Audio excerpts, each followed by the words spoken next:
Good evening. Welcome back to Sew and Back garden tour. I have not done a garden tour in quite some time, and I wanted to take you around our gardens and show you some of what's been going on and some new things that are going on and taking shape. So welcome back. Hopefully you're surviving and doing well. So the first garden we're going to go into is, this is what we call our, I call this one my in-ground no-till garden.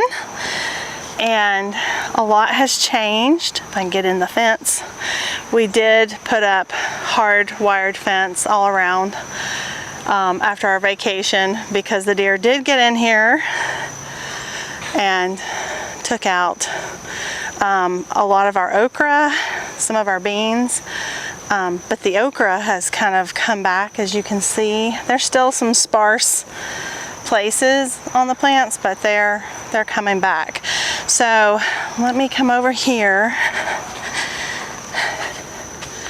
So this first row here was all watermelons, and my friend had given me some watermelons that were over here, and they produce vines, but we didn't have any fruit, and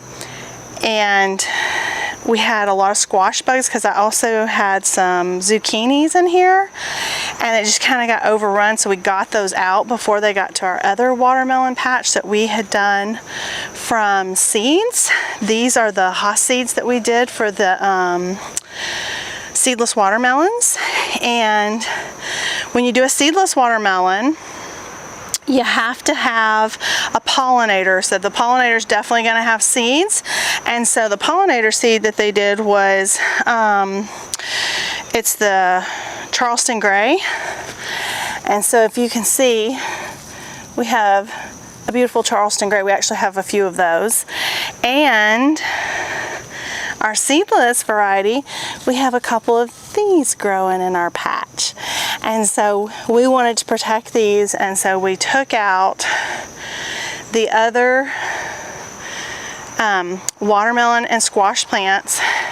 We did do some BT on the candy roaster, and because you can see it actually has some new growth, and it still has blooms. I have hummingbirds who come in here in the blooms of the candy roaster, but you can also see it has a lot of damage, and I'm not real worried about getting more fruit off. I'm more concerned about the fruit I have on there that's growing. Like that one, that's probably the smallest one I have. There are, in the giant corns, there's ones like this.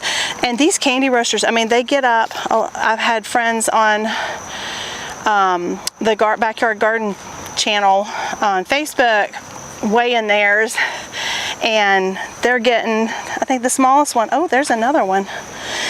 So if you see that one you actually can see the turquoise. They actually have teal kind of turquoise color in it. It's pretty cool. And but there's more on the other side, but I can't quite get back there. These are our, oh, anyway, they're weighing at 14 pounds are on the small side, 38 on the high side. So they have a lot more growing to do. So that was kind of our main thing, was just treating the BT to try to help them finish out. And whatever size we get, we're excited because I seed saved those and grew those. These are our, John calls them our basketball corns, and they are starting to tassel now.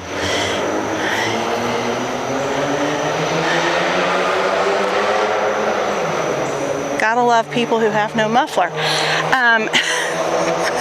So they have started to tassel, so we've been kind of shaking them, but in truth we have so many pollinators in here, I really think we'll be fine. We're starting to see some ears of corn, like up there, there's an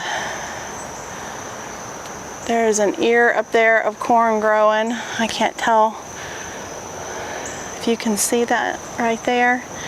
And so,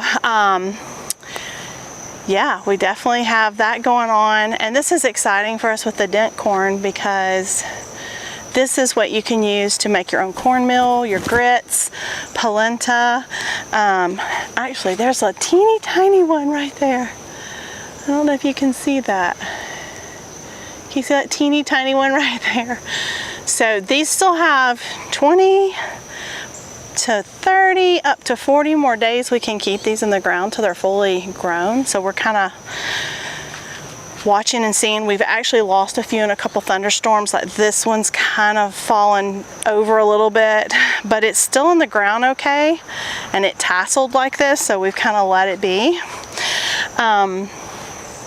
But we're quite excited. But anyway, so this is what you get: your grits, your cornmeal, all that. You can also feed this to your animals. If you have chickens, it'll be great crack corn for the winter if I have enough. Or you can use it to ground up if you want to make your own tortillas, that kind of stuff. I think I said on an earlier video you could pop it for popping corn. This is not popping corn, so popping corn is different. It's a different variety. And so we're really excited about this. I just think it'd be so cool if I can make a stew this fall and grind my own corn for my cornbread. I just think what a cool thing. So that's one of my hopes that I get to do. Over here, these are the last of the greasy beans. We pulled those out this weekend. These, we're pretty sure that the greasy beans were a mix between dwarf and runners, because these are not dwarf. And these have like got all intertwined and they're blooming. Dwarf, you get a few pickings and then they're done, and that's why we pulled those out. But these actually are putting on more blooms. So we left these, they're growing all up the corn and everything. So we've left these right here, and I'm planning on going at the bottom of the fence, and I'm going to do a crop, one row of rattlesnake pole beans. I've got some in my raised beds, and so I want to do a planting of that, and then the rest of this space, I'm pretty sure that's a sunflower, the rest of this space I'm wanting to do peas, like a bush pea. Right now I've got some zipper peas I'm growing and in the back, and I'm thinking I'm either going to do more zipper peas up here or black-eyed peas, because I'll be trellising the rattlesnake beans, and they're very quick. They're like 65 days, which we have plenty of time to put those in. And same with the black-eyed peas. We did black-eyed peas out here, or zipper peas, either one. We did those last fall, and we harvested them the weekend before Halloween. Matter of fact, because that was our first meal without power we had last fall after the big storm.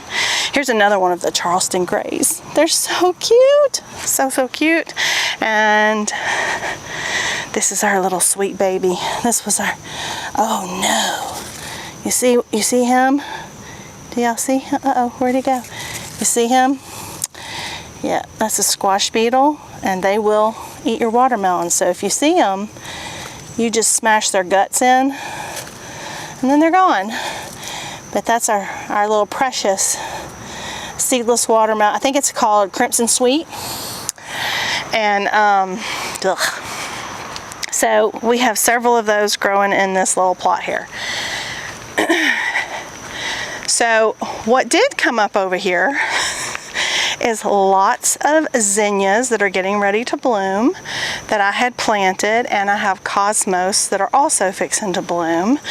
And I'm pretty sure some of this was I had planted some dill, but it's not like dill we eat. It was like it's for flower arranging. And I can't remember the other word that goes with the dill, but I had planted it, and it looks like maybe that's what some of that is. And those were something button that I planted, and so they've come up, and I've got this little space in between here that I am planning on. I actually had a couple tomato plants that the tops came off, and I have rooted them in water and have great roots, and so I want to put those here and see if we can get any any kind of tomato action before the first frost. I think we might. Maybe not big ones, but I love to can spicy green tomatoes to put in soups and stews in the winter. It's one of our favorite things. So I have a couple of truly successful tomato plants that are in it's a raised bed, but it's out in the in-garden area. And I have peppers, I have curry. Oh my gosh, this curry smells amazing because it rained earlier. It's insane. But this is the mortgage lifter that was given to me for free. And it looks amazing. I'm waiting for some fruit. I've got a couple of things, but all in all, it looks really good. My basil's massive. I've got some jalapenos back there growing. Looking good. See those jalapenos? And then these are the big brandies. And the deer actually ate these earlier in the season, and they've come back so well. I have to be careful because I also have a cantaloupe that only produces male flowers and strawberry runners, but these are doing really well. Look at all the blooms that are on these. And matter of fact, I need to get the toothbrush out here and hit them up so that I can get some more tomatoes. So these have tomatoes and looking good. So these right now are the only tomato plants out in this area. And then of course we have our okra right here. And I am picking some. I can't get too well to the crimson spineless ones.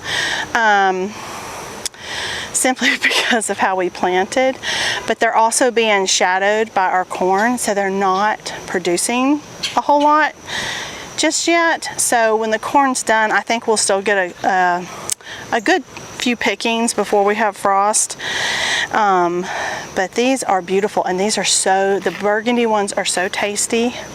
I love them. I love them so much that I've planted another crop of them. So I just thinned these out before the storms came in today. And so I have another crop, and we're actually going to put another fencing trellis. And on the other side of it, I'm actually going to put Christmas butter beans. It's a lima bean variety, and they trellis, I think, up to maybe 10 feet, I think I read. And so I saw the old Alabama gardener. I saw one of his videos. He's the reason I grew black-eyed peas last year, one of his videos, and he was right. There's nothing like them. I don't know why I'm surprised. Everything else tastes better if you can grow it yourself.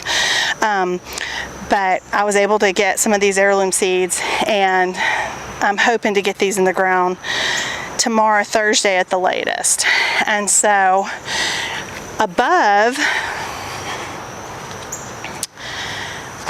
here you can see we have lots of sunflowers and there are okra in there. Just kind of hard to get through the jungle there to find them. And there's also more, the orange sunflowers on the other side of that. So this garden has done really well for us. Everything we've put in has come back in a great way for us. And we have felt really successful in this garden. We have felt that we've learned some stuff, like how we planted things, and probably had no clue that the corn would get this tall or how it would shadow some of the other stuff. We've just never had success like this with corn. And so we would probably lay it out a little bit different for next year. But the soil is so good. We pulled our sweet corn out the other day, and I mean, it's so easy to work the soil. I really am enjoying the no-till and would like to experiment with that more in the future in other places on our property. So, all right, so we got to come out of this garden. And I wanted to show you something else over here.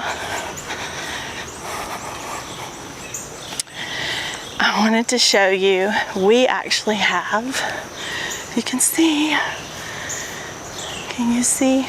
We have figs that are ripening. Not on the Louise yet, but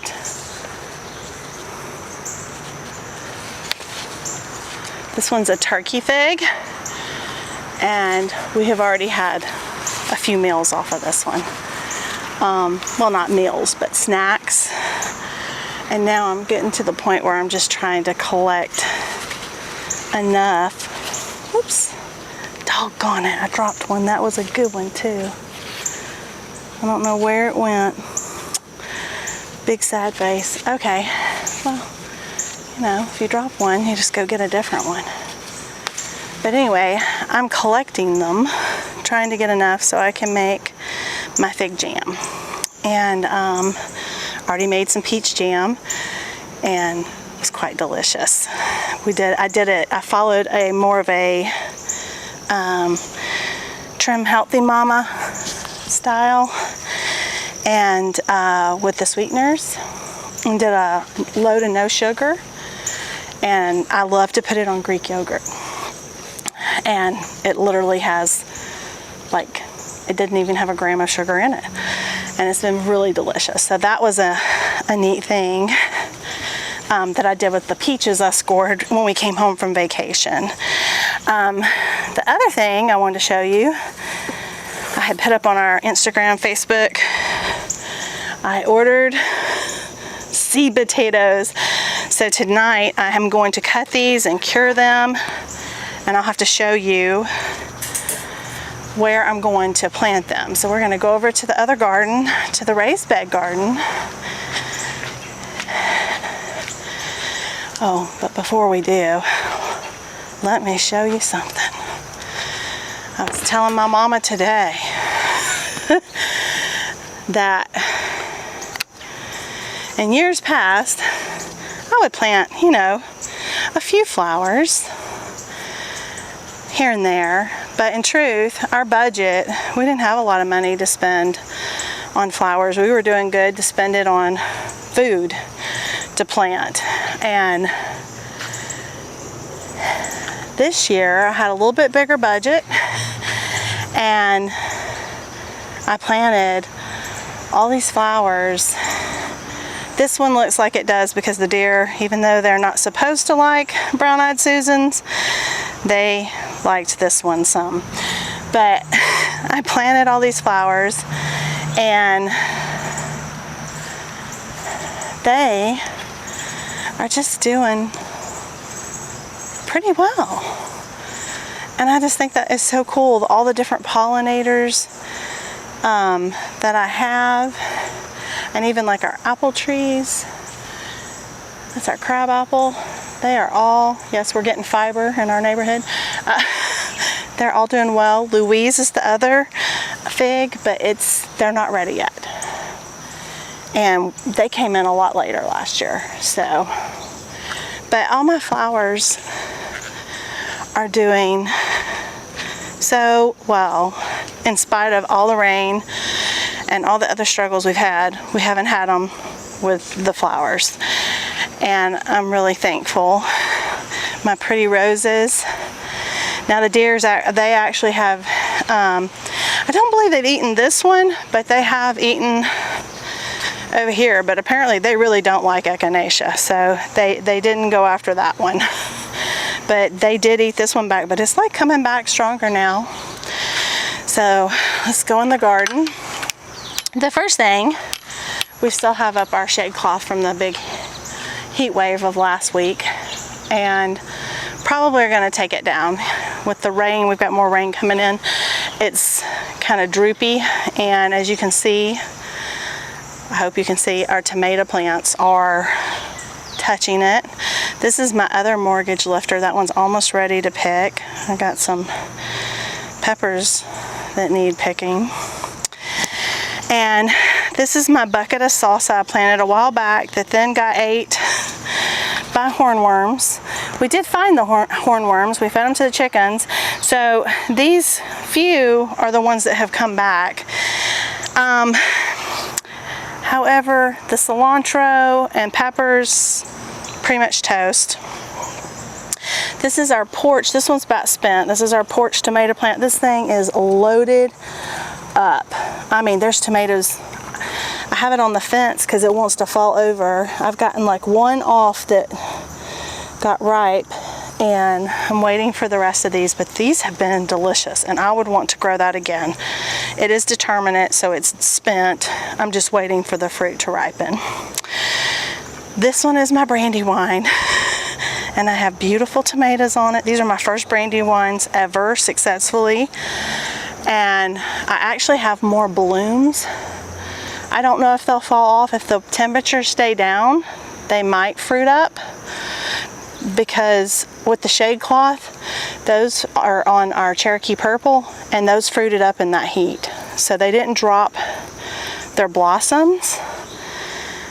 We hit them with the toothbrush and it did its thing. So I'm hoping that these will continue to fruit up and we'll continue to get tomatoes into the frost, because they're indeterminates. And they're really been pretty good as far as disease. I have some, but it's not for here, and for the amount of rain, it's not too bad. And that's one of my Cherokee Purples. Not quite ready to pick it yet. These are my Parker Whopper something tomatoes. I don't know. I actually bought one at the farmer's market from someone else because I really wasn't sure if I'd get any fruit off of these. And I might grow them again because they tasted okay, but with all the rain we've had, these have really not done what I hoped they would do. I have to say, with all the rain and everything that we've had, outside of the patio porch ones and some of the dwarf varieties, the heirlooms have really done well. And usually, you know, heirlooms are more susceptible to things, and that's why people don't like them. And they don't have great amounts. That is true. They don't produce as much. Like, you're not going to get a huge crop. But they've done really well this year for us. This is my pumpkin seed pumpkin still going in here. My one little cucumber hanging on. It's got a little wonky cucumber. The pepper plant has a little pepper, and as you can see, the cherry tomatoes that had looked dead actually have some cherry tomatoes on them. Those are good. We have a couple. These are some of the dwarf tomatoes. There's a couple on here. These were ones we thought were goners, and they got taller, but they have, I don't really know what they have, but they're about spent. So we're just kind of waiting on those two tomatoes. And this was another porch tomato plant, and it got the hornworms kind of got it, and now this is what's come back. I think it may be too late. I really don't know that we'll get, because they're determinate. I kind of feel like that time's up for them. This is my other super sweet cherry tomato, and this one almost looked dead after vacation, like it had been drowned. And I have pampered it, and it is blooming again, and it's growing. It looks really delicate, so I don't know. It looks healthy, so I'm leaving it alone and just waiting to see. I actually do have some tomatoes on it, and I've actually had a couple off of here. They're really good.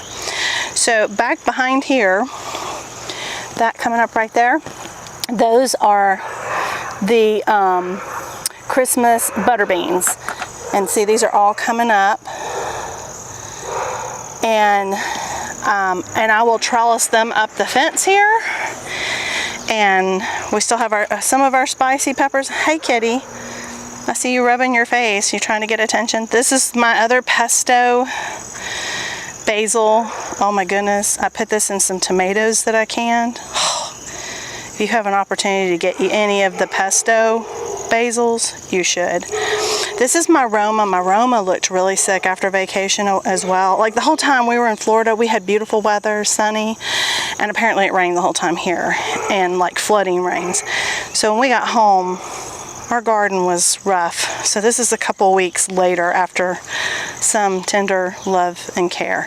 And this one's blooming up again. It does have some spots, but overall it looks good.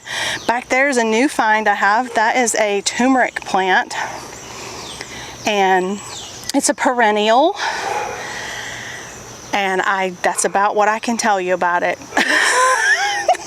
I picked it up, and I'm gonna try to harvest my own turmeric, I think. Or maybe, I'm not even sure if it'll harvest it this year or if I have to wait a year.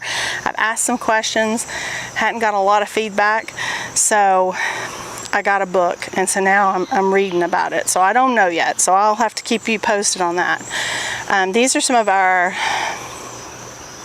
bigger boys, better boys, I don't know. They're kind of spindly looking.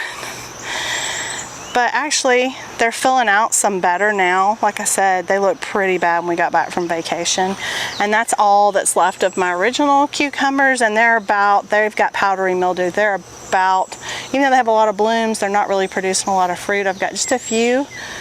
That may be one of the best cucumbers I've seen off that plant. That one looks pretty good. So I'll let these continue for a little bit longer, just because for the bees, they love their blooms, and so it attracts them, so I'll keep letting them come. This is my pepper bed, and this is starting to look much more. Normally my peppers are taller than this, but like I said, I think the lack of sunlight and all the rain we've had, I'll just be happy with the peppers I'm getting. It's a poblano, I believe, and that looks like a chocolate one. That looks like a chocolate one too. This is a banana pepper, and I wish it has been so good when it's produced. I wish I had more. This is one of the tomato plants that I transplanted from the salsa bucket before the hornworm incident, and it's doing pretty good there. And this is the variegated pesto basil. Again, if you can grow this stuff, you should. It's amazing. This spindly tomato plant is supposed to be a paste tomato that I got from the farmer's market, from the Master Gardeners. Not too sure. Just not too sure. But it's growing, so he's there. And then my lemongrass is going great. This is my Vietnamese cilantro. It can tolerate the heat, and oh, it smells amazing too. And back there I have some Swiss chard. We'll see. I think it will eventually take on, maybe. This tomato is kind of wonky, and it's an early girl, and those are all early girls, but they didn't put on the height, and this one has put on the height, so not real sure. These right here I planted from seed. These are Florida 91s, and I actually want to move some of these to the in-ground garden, because this is too many plants for in here, and it's a determinant, and I should be able to get some nice fruit before we have a first frost. And if you can see, this is my chocolate. Look at that. That's so good, I gotta pick that. Look at that. That's my chocolate pepper plant my friend Jessica gave me. Jessica, I grew a chocolate pepper. I love that. That's so sweet. Over here, I took down the other cucumbers, and these are rattlesnake green beans, and they can go 10, 12 feet, so they'll trellis up. and really wanted to put them here after the cucumbers because cucumbers are such heavy feeders. So I thought this was a good crop rotation for the fall. And these are all, like I said, early girls.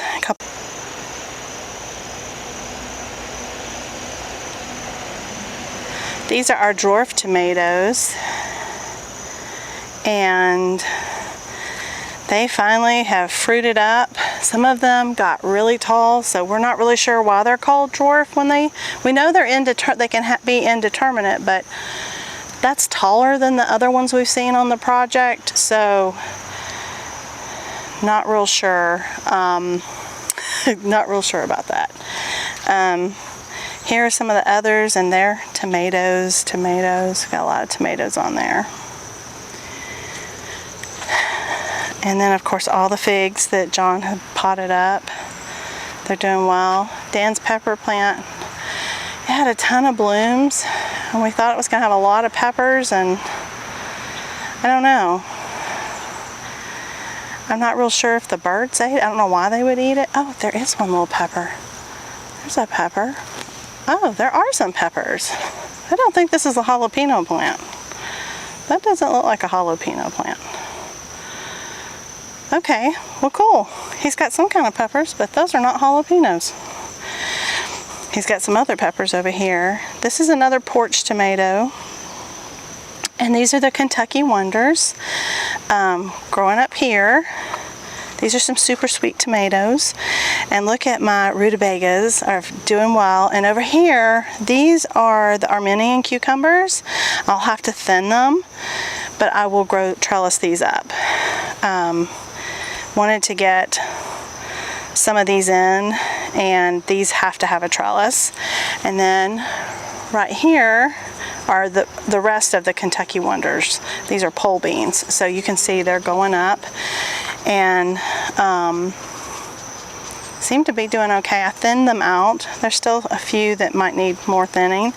And then in the front, I decided to go ahead and do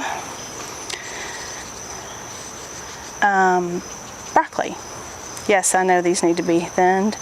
Broccoli seeds are teeny, tiny. So I got those in last week, and I need to thin them because broccoli needs a decent amount of space to grow, and that's way too many.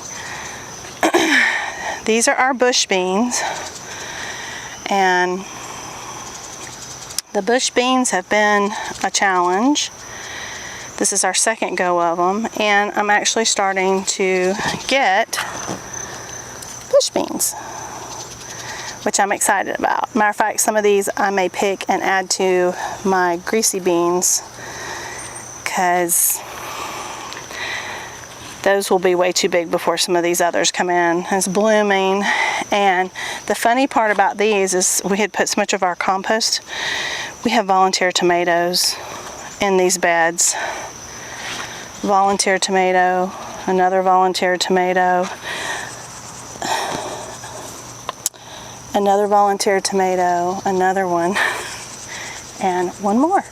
So we have lots of volunteer tomatoes in this bed. And then we have our sweet potatoes. I don't know if you can see these vines. They're huge. They're like shooting out everywhere. Yes, I have some eggplants in here that are blooming again, finally. So I'm hoping I'll get some more eggplants. I think there's like 4 eggplants in here, which I read was a great companion with sweet potatoes. I was going to tell you, I've heard you can take the sweet potato leaves. They're edible, like they're great in salads and stuff. But I've been eating them just to eat them. They're really good. Like they have a really nice flavor. Over here, these are my other pickling cucumbers I planted from seeds.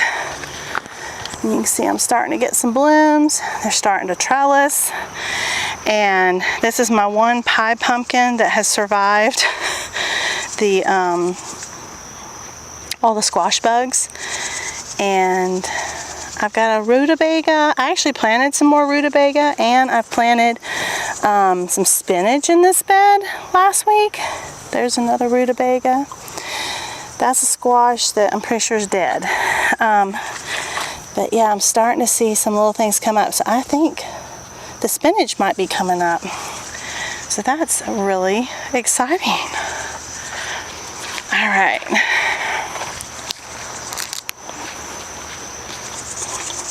Sweet potato.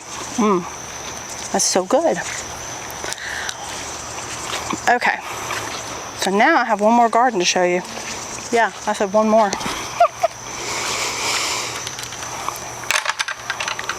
We're gonna go back here. We have started another garden. We fenced it back here. Hold on. Hey, chicken love.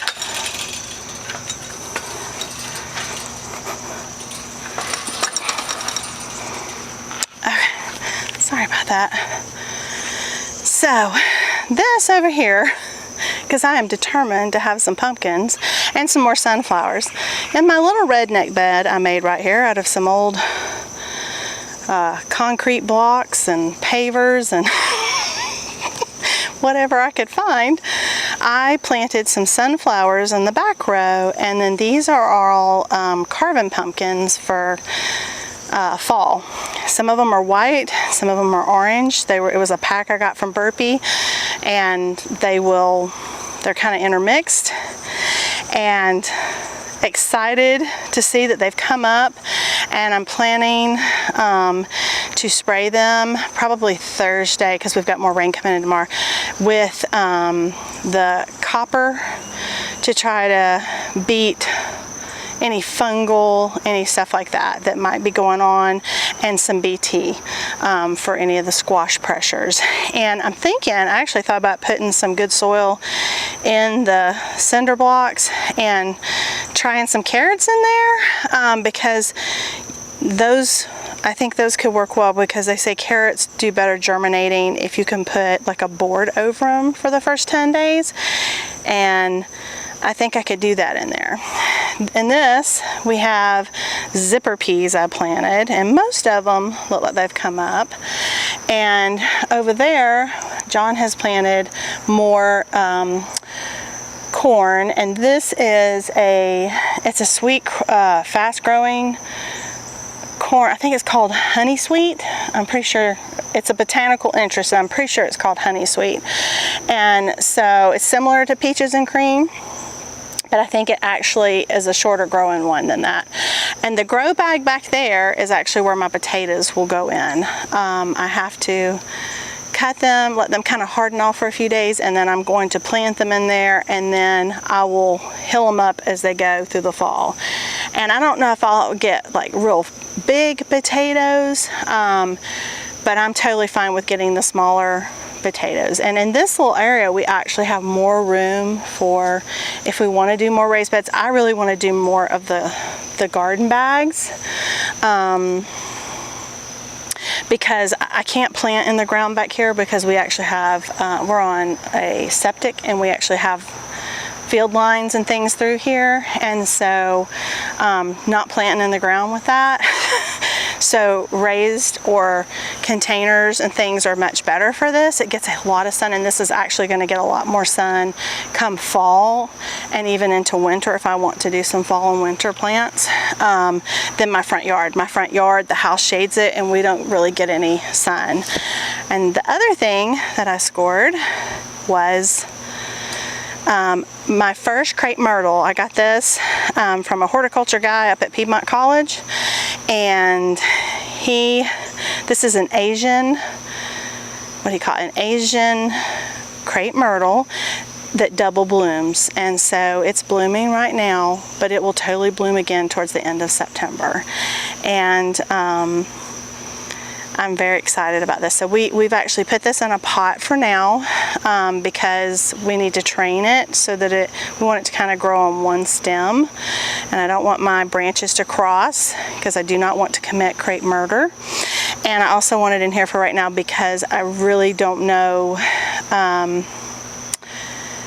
where I necessarily want to put it like forever just yet. I have some ideas, but there's still a lot of work we need to do on our land, because all of the land over here all the way to the back fence in that other neighborhood, following all these trees all the way back to the other cul-de-sac. We purchased all of that land right before we went on vacation. And that land is very fertile. I mean, can you see all these trees? I mean, they're just massive. But many of these trees are unhealthy because of all the rain we've had. There's a bunch, not just the one that took our power out last year, but through the years, you know, there's just trees that have been laid down. They just come up by the roots, and we want to get out all of that and cultivate this land. And part of cultivating the land is there's a storm drain that comes off of the road on the other cul-de-sac, and it comes down through this property, and it's actually clogged, and it needs work. It needs to get unclogged, because we actually had the Georgia DOT come out and they told us it's the homeowner's responsibility. And we're like, great. So we can't do that till these trees are gone, because it needs some grading work. We're hoping to put in more soil, and we're hoping to make this very much agricultural land in the future for our suburban farm stand business, whatever all that's going to mean and entail. So right now, one of the things we're waiting on is we have to get the land surveyed. And just like buying a house, renting an apartment, buying a car, pretty much if you're doing anything other than selling something, you have to wait. If you need someone to work on your house, you have to wait. Demand is really high right now, and the workers are few, and a lot of these different things, and surveying is one of it. So we're kind of on a wait list. We're hoping in the next 6 to 8 weeks that we'll be able to have the land surveyed, so that then once we have it surveyed, we can take out our trees and get that process going. Which the good part about that is it's typically cheaper if you're going to get a lot of trees removed. It's actually a lot cheaper if you do that oftentimes in the fall, unless there's been a big storm when everybody needs it. So that is kind of our plan and our goal. That's used to be the little chicken thing, and I'm actually wanting to fix it, because I'm thinking about maybe adding 2 more girls to my flock. But I'm waiting for school to start and see how crazy busy everything's going to be before I overextend myself. So anyway, I hope you enjoyed the garden tour, and thank you for watching and checking us out and seeing what's going on. And maybe in a few weeks I'll update you on what else we're doing. I know that I have goals of getting cabbage. By mid-August, I like to get cabbages and in the ground, and some fall crops. And so starting definitely looking and thinking about that, but I haven't left summer yet. We still have about halfway of summer, maybe a little less, feels a little less. Right now it's cooler, but I'm enjoying the growing season, and I'm enjoying all that I'm learning. And I'm looking very forward to starting my horticulture classes in 2 weeks. 2 weeks tomorrow. 2 weeks tomorrow, I will start I have 2 horticulture classes that I get to start at our local school. So I'm very excited about that, and hope that I can learn a lot and jump on here and teach you people things, you peoples things that I'm learning, so that you can glean, because I really want to understand how all the different parts work and why they work, and not just because Grandma said so. Not that there's anything wrong with Grandma saying so, but that's just the educator and the student in me. And so I'm very excited about that and the opportunity that I'm getting to have to go and do that. So anyway, thank you for stopping by. I hope you have a beautiful day or evening whenever you watch this, and we'll see you next time.